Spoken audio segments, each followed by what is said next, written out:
வாங்கி கொடுப்பாங்க.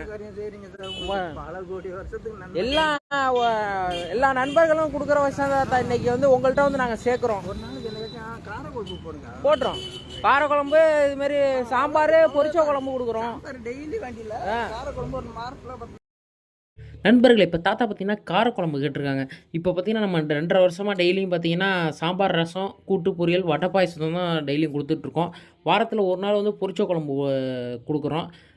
இப்போ காரக்குழம்பு கேட்டிருக்காங்க. வாரத்தில் ஒரு நாள் காரக்குழம்பு, ஒரு பொரிச்ச குழம்பு வாரத்தில் ஒரு நாள், பாக்கி நாள் சாம்பார், ரசம், கூட்டு பொரியல், வடை பாயசத்தோடு கொடுத்துருவோம் நண்பர்களே. தாத்தா கேட்ட மாரி. நண்பர்களே, ஃபேஸ்புக் நண்பர்களே, யூடியூப் நண்பர்களே, சேனலில் ஷேர் பண்ணி கொடுங்க. நிறைய நண்பர்கள் பார்க்குறவங்க அன்னதானம் பண்ணுவாங்க. ஏன்னா ஒருத்தவங்களால் இது அன்னதானம் நம்மளால் பண்ண முடியாது நண்பர்களே. இப்போ பார்க்குறவங்க நீங்கள் நண்பர் தான் ஒரு பிறந்த நாள் ஃபங்க்ஷன்னா நீங்கள் அன்னதானம் பண்ணுறீங்க. அதனால தான் இந்த முதியோர்கள் நிம்மதியாக சாப்பிட்றாங்க. உங்கள் அரிசியோ, பருப்போ, மளிகை ஜாமான் எது வேணால் நீங்கள் வாங்கி கொடுக்கலாம் நண்பர்கள்.